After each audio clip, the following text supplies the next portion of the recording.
सेवानिवृत्त तहसीलदार सुभाष दीक्षित यांचा वाढदिवस मोठ्या उत्साहात साजरी, भाविकांनी दिल्या शुभेच्छा। धुळे शहरातील LIC कॉलनी जवळ राहणारे गुरुमाऊली सुभाष दीक्षित यांच्या 65व्या वर्षे संपून 66व्या वर्षात पदार्पण करणारे सुभाष दीक्षित यांचा वाढदिवस अक्कलकोट श्री स्वामी समर्थ मंदिरावर भक्तगणांकडून वाढदिवस आज साजरा करण्यात आला। सुभाष दीक्षित हे सेवानिवृत्त तहसीलदार असून त्यांनी अनेक वर्षे तहसीलदार या पदावर कार्य केले। सर्व धुळे शहरातील परिचित असलेले सर्व विविध पक्ष संघटनांचे पदाधिकारी या ठिकाणी त्यांच्या वाढदिवसाला उपस्थित होते। यावेळेस भाजपचे ज्येष्ठ नेते हिरामन आप्पा गवडी, तहसील कार्यालयातील गौण खनिज सहाय्यक अधिकारी नाना यमाजी गवडी यांनी दीक्षित नानांचा पुष्पगुच्छ देऊन वाढदिवसानिमित्त त्यांच्या पुढील भावी वाटचालीस शुभेच्छा दिल्या। कार्यक्रम श्री अक्कलकोट श्री स्वामी समर्थ मंदिर LIC कॉलनी या ठिकाणी पार पडला। तर यावेळेस सुभाष दीक्षित यांच्या वाढदिवसानिमित्त मोठ्या संख्येने भाविक भक्तांनी देखील या ठिकाणी त्यांना त्यांच्या पुढील भावी वाटचालीस शुभेच्छा दिल्या। तर सुभाष दीक्षित म्हणाले की श्रद्धा हा मोठा विश्वास ठेवायचा मार्ग आहे। मनात शंका आली की झिरो होतो। मनामध्ये निष्वंत निर्भय होणे, प्रार्थना म्हणायची, माऊलींचा आशीर्वाद या ठिकाणी लाभत असतो। दैवत महासागर आहे। आपण या भगवंताचे मार्केटिंग केलेले नाही, तर लोक भगवंताच्या नावाखाली मोठमोठे धंदे करतात, पैसे कमवतात आणि तशी मंडळी जमा होते, उदो होतो, पण विनाकारण परिवार भरकटला जातो। असे अनेक उदाहरण भगवंत मार्गाचे सुभाष दीक्षित यांनी आपल्या भक्तांना मार्गदर्शन करताना सांगितले।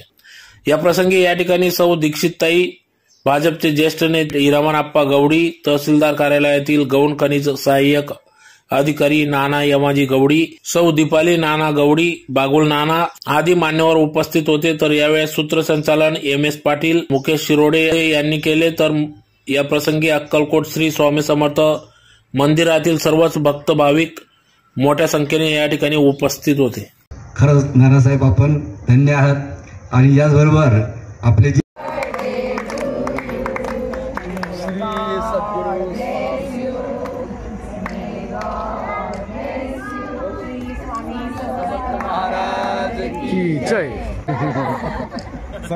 योग येत नाही कधी श्री स्वामी। ओके, चला, थँक्यू। जोडीच आहे आणि दोघांकडेही बघितलं तर सगळं असं वाटतंय की आपण भारतातले पूर्ण हे चारी धामच केल्यासारखे वाटते।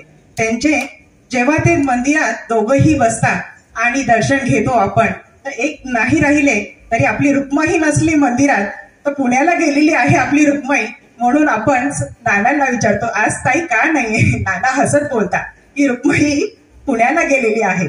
तर असे हे दोघंही नवरा बायको म्हणजे आज आपले गुरु आहे। आणि आपण खरं सांगू का, खूप मोठे भाग्यवान आहे की आपले मागच्या जन्माचे काहीतरी पुण्य केलेले होते, म्हणून आपण आज त्यांच्या सहवासात लागलेले आहे। तर स्वामी भक्त रोज येता, नानांचे आणि ताईंचे रोज स्वामींचेही दर्शन घेता, रोज आशीर्वादही घेता। खरं आपण किती भाग्यवान आहे बरं की आपण बघा, स्वामी जेव्हा होते तेव्हा त्यांचे दर्शन घेण्यासाठी खूप कमी लोक येत होते, पण स्वामी नव्हते तेव्हा आज सगळी जगदुनिया अक्कलकोट मध्ये दर्शनासाठी लाईनीत उभा राहते। पण आज बघा ना, आपल्या जवळ विठ्ठल रुक्मिणी स्वामींच्या रूपामध्ये आहे।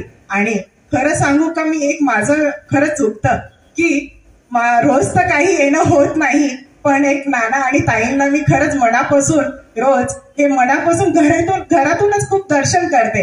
आणि सकाळी तेही उठले की पाटे 4ला या 3ला जाग आली तरी नानांचा फोटो बघून दर्शन घेता। एक मला खरंच मी खूप स्वतःला भाग्यवान समजते की नानांच्या घरी ते घर कामालाही होते, पण आज नानांनी आणि ताईंनी इतके छान संस्कार दिलेले आहे की आपल्या मुलाला जसं घडवेन एखादी माऊली तसं माझ्या मिस्टरांना घडवले आहे।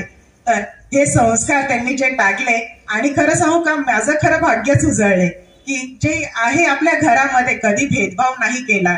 ताईंनी मी ताटाशी ताट लावून जेवण करून काला मोडून खा रे तू, रागवून एखादी आई कशी रागवते बाळाला, तसं नानांनी आणि ताईंनी त्यांना खरंच पोटच्या पोरासारखं वाढवले। आणि आज जे काही आहे हे नाना आणि ताईंच्याच आशीर्वादाने खरंच लाभले। हे एवढं मोठं मन करणं आजच्या जमान्यात तर खरंच शक्य नाही। हे खरंच एकच परमेश्वरच घडवू शकतो आणि परमेश्वराचेच ही मनामध्ये भेदभाव नसतात. म्हणून हे ताई आणि नानांनी जे घडवलेले, खरंच मी खूप भाग्यवान आहे की ताईंनी हे जे संस्कार टाकलेले आहे त्यांच्यावर, आज मला स्वतःला खूप मी मोठी भाग्यवान समजते आणि ताईंचे आणि नानांचे मी खूप आभारी मानते. मी मागच्या वेळेसही बोलले होते की आपण, मला असं वाटतं की मी ताईंच्या आणि नानांच्या घरामध्ये सून बनूनच यायला हवी, तर त्यांची सेवा करायला मिळाली. आणि ताई बोलल्याही होत्या की केला आणि सांगितलं की आज नानासाहेबांचा वाढदिवस आहे. म्हटलं मी नक्की येणार. नानासाहेबांच्या विषयामध्ये या ठिकाणी उपस्थित असलेले MS पाटील सर, आमचे नानाभाऊ, सर्व भक्तगण, माता भगिनी आणि ताईसाहेब, असं म्हटलेलं आहे, मन मरे तो माया मरे, मरमर जाए शरीर, आशा तृषा ना मरे, कहे गए दास कबीर. मन जर मेलं तर मात्र काही कुणी करू शकत नाही. आणि नानांनी सरकारी सेवेमध्ये राहून स्वामींची सेवा करून इतरांनाही, तुकाराम महाराजांचे जे 13 अभंग आहेत मृत्यूनंतर, त्याच्यात असं म्हटलेलं आहे, आपण तरेल नवलते नोहे, आपण तरेल नवलते नोहे, उद्धरील कुळ सर्वांची तो खरा संत. आपण काही लोकांना आपण बघितलेलं आहे, स्वतः ध्यानस्थ बसलेले असतात, कुणाला काही सांगत नाही.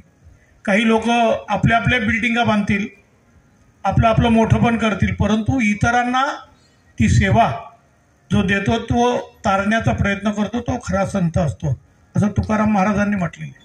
आणि नानांचं काय सांगायचं तर मीही म्हणजे 1982-83 पासून जेव्हा हिंदू एकता संघटनेत काम चालू केलं, नाना तेव्हा मामलेदार ऑफिसला असायचे आणि आमच्या आंदोलनाचे कामं त्यावेळेस काँग्रेसच्या राजवट पहिल्यापासून हिंदुत्वासाठी. परंतु कधी जर आम्हाला अटक केली 151 खाली आणि आम्हाला केस दाखल केली की NC म्हणून यांच्याकडे जायची, त्यावेळेस कधीही न हे करता तात्काळ आम्हाला जामीन करण्याचं काम सुद्धा नानांनी केलेलं. जसं म्हणतात की मिलिटरीमध्ये सगळेच गोळ्या नाही चालवत, मिलिटरीमध्ये सर्वच युद्ध करत नाही. काही हजामचं काम करतात, काही घोड्यांचे पागं सांभाळतात, कुणी बंदुका बनवण्याचं काम करतं, कुणी बंदुका सुधारवण्याचं काम करतं आणि काही लोक मात्र युद्धाच्या सैन्यासाठी असतात. तसं हिंदुत्वासाठी आम्हाला सुद्धा त्यावेळेस, तसं आता ताईंनी सांगितलं आमच्या सुनबाईंनी की नानांनी आमच्याकडे बघावं, ताईंनी आमच्याकडे बघावं, कारण सद्गुरूच असे आहेत की जे, कारण म्हणून मंदिरामध्ये कासव ठेवलेलं आहे.